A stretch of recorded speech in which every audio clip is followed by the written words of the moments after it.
There are two types of hunger in this world. The kind that drives a man to find his bread, and the kind that drives a soul to feed on yours. You ever walk away from a conversation feeling empty? Like someone reached into your spirit and took something with them. Not your money, not your time, but something deeper, your essence.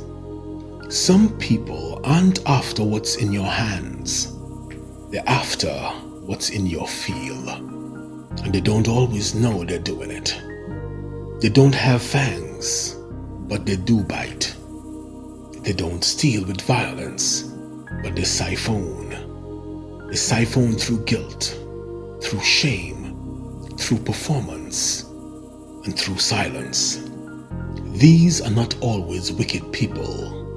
Some are wounded, fragmented, still bleeding, and they learned, maybe in childhood, that love is a transaction, that attention is currency, that comfort must be taken from somewhere, and if you're not watching, it will be you. Let's go to scripture for a second. Remember that woman with the issue of blood? For 12 years she bled. 12 years leaking life force. That wasn't just physical blood. That was essence.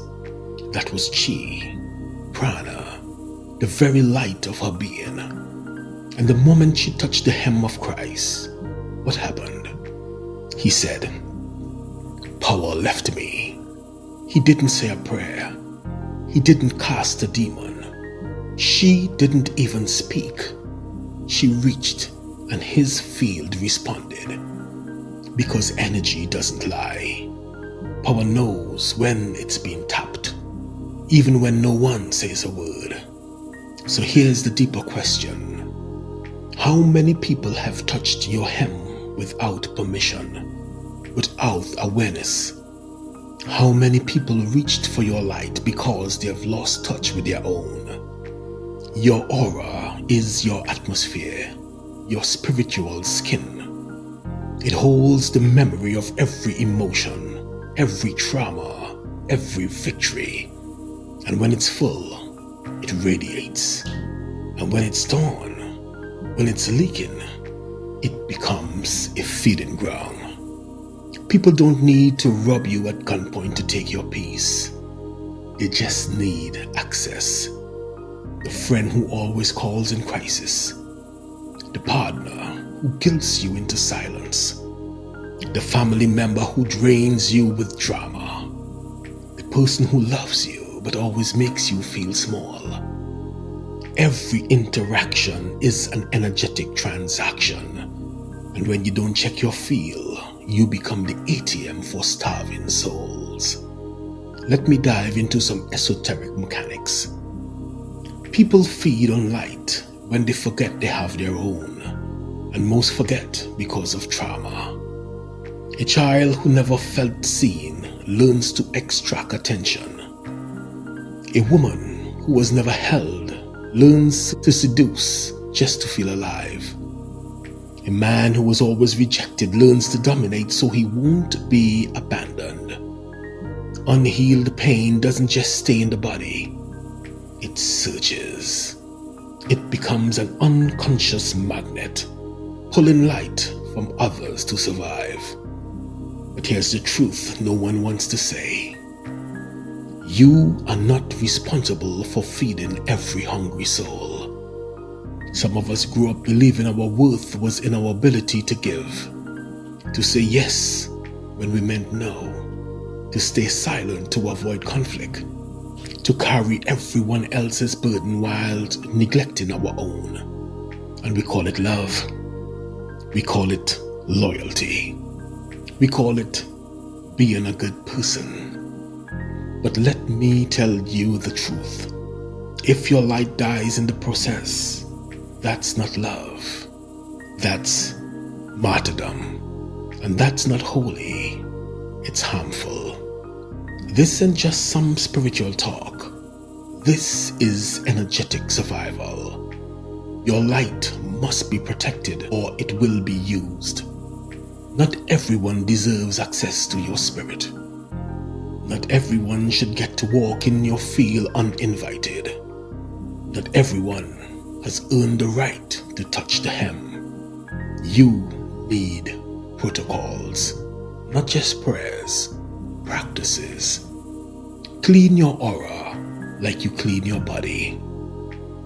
Cut the cords that still siphon your peace.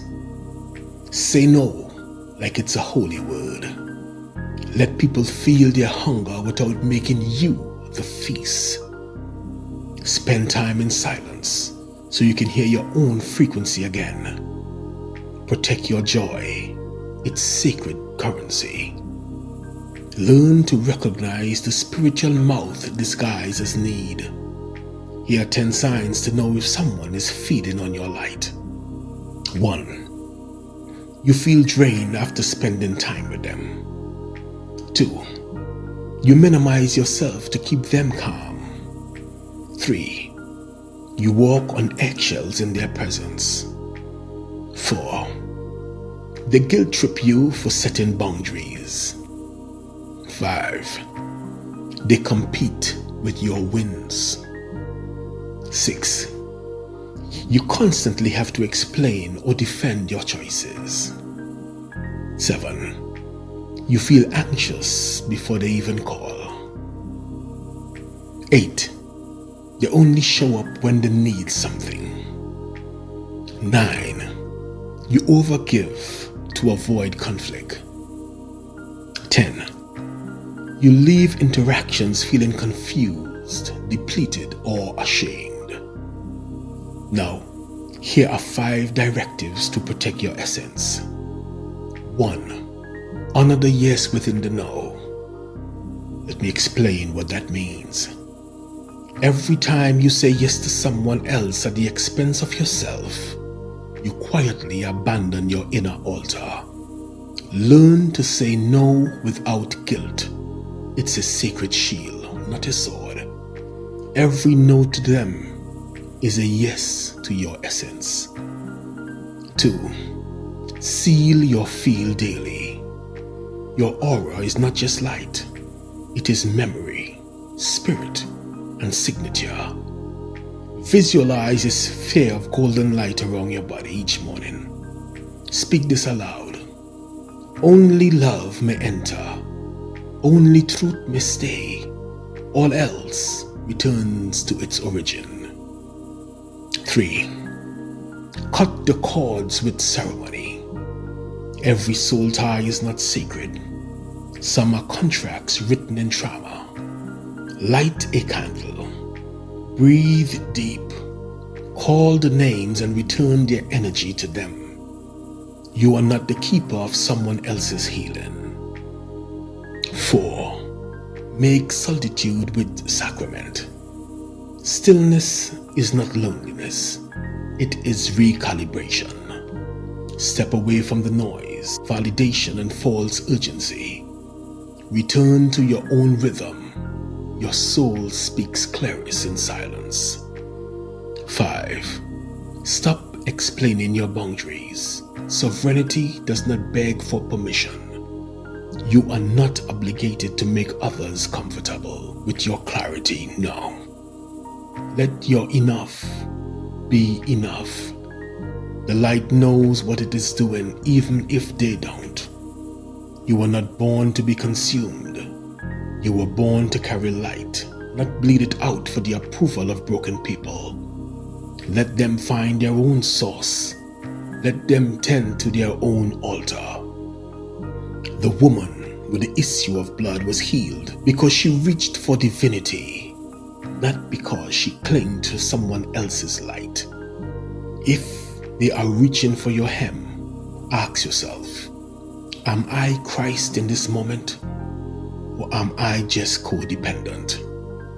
Protect the hem, patch the aura, guard the temple, and let this be your declaration.